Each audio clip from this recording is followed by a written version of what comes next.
All right, so now we're going to talk about AlphabetSoup, CFPB, TILA, Reg Z, real estate, probably second only to the military, loves its acronyms. And those are some of our acronyms, and some of them are kind of new to our world.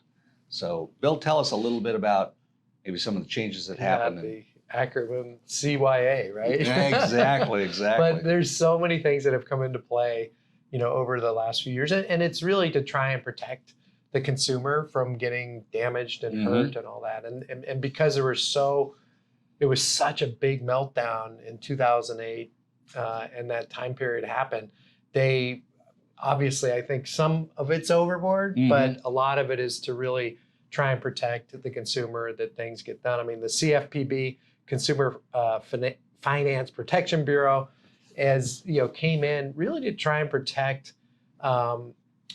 consumers from entities that were deceptive, that were just like not telling the whole story, and that it was so they were set up primarily as a independent organization that is operated primarily by monies from the fines that they collect, going after the bad unscrupulous lenders. So it's really to help bad practices, bad lending practices, and covers all sorts of things: the banks and lending institutions, credit cards, car loans, the mortgage industry. So there's a lot of stuff that CFPB covers. Okay.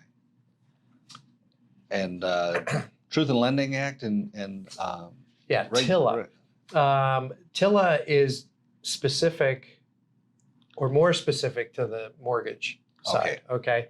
And it's essentially protecting you against unfair credit practices. Okay. It's a truth in lending. So they want to know that you have disclosures, right? That this is what you're getting into, this is what you do, this is all the nuts and bolts of it. So a lot of it's disclosure stuff. Real black and white. And just to share with the students, again, prior to 2008, it was not uncommon for a borrower to go to the loan signing, and here they are, they've got their U-Haul full. This is the last step they have to do, and then they get there and they're signing their documents, and they're going, but Jimmy at the mortgage guy said that I was going to get 4%, and this says 5%. And somehow they get a hold of Jimmy on the phone, and he goes, you had that one late on that one credit card when you were in college, and so we couldn't get you the rate, so we had to raise the rate. So it's this way. The truth in lending said,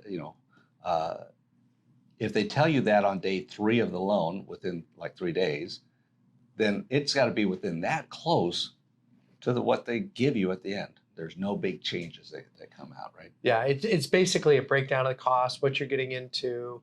There's certain things that have no variance whatsoever.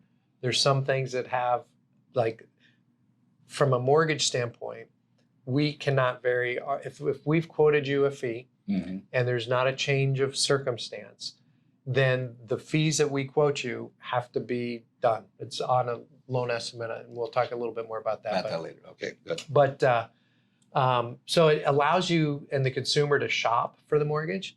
Before, they would say, well, what's your rate? Oh, it's 2%. What do you want to hear? Yeah, I like it. Yeah, great. And so now you have to have basically the costs spelled out, the disclosures, what it includes, and it gives a borrower a chance to actually compare products, compare loans.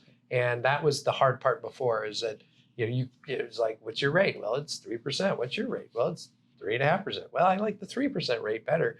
But they didn't know that it was going to cost them 5 points to get a 3% rate. So this just allows them the disclosures to understand what they're getting into, and then can compare apples to apples. Right. And then real quick on Reg Z, loan originator compensation and steering, or that steering's not allowed. Yeah, and that's kind of an interesting thing, because previously loan originators, and again, a lot of this ties back into that 2008 meltdown. We really do have just like keep talking about that before 2008, changes, after right? 2008, and so what originators would end up doing is they could actually get paid based on the profitability of the loan. Mm-hmm. So if they quoted you a higher interest rate and they were able to sell it to you that this is great and you didn't shop, then all of a sudden they could make a percentage of the profit on that loan.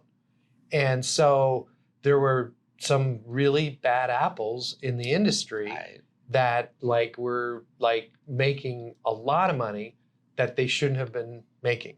And so the government, good thing that happened, they figured it out. Yeah. And then they came in and they basically said the originators will get a set amount of pay per loan, and it's set up and it's spelled out, and you can't change it, only very sparingly. Mm-hmm. And so it's a good thing and a bad thing, honestly. Right. Because if for some reason a lender is competing for a loan with another lender and they have to go deep on a loan and they have to make a big price exception or price concession, well, the originator, the company may make a lot less. Right. But the originator makes the same. Oh, okay. So it just depends, and there's not as much of an incentive for the originator to really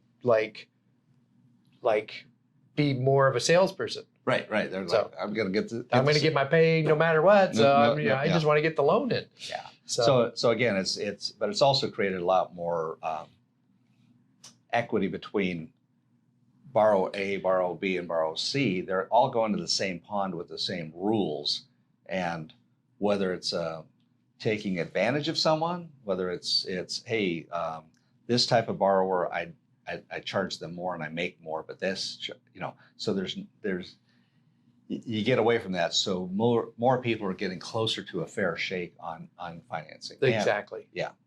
Which is tough for us because as real estate agents, I always want to go, hey, Phil, you want to give me a deal? He can't.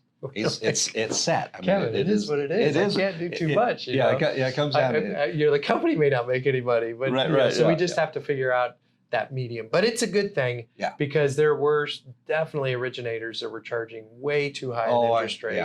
And the consumer was getting messed up. It was not right. And a lot of that happened with those, and this jumping way ahead, but when we get in the chapter about adjustable rate loans, back in the day, there were shenanigans that loan officers could play with those to where they were getting huge, they were very profitable, and and people just got stuck, and so this is a great safeguard that's come around. For sure. Great, thanks.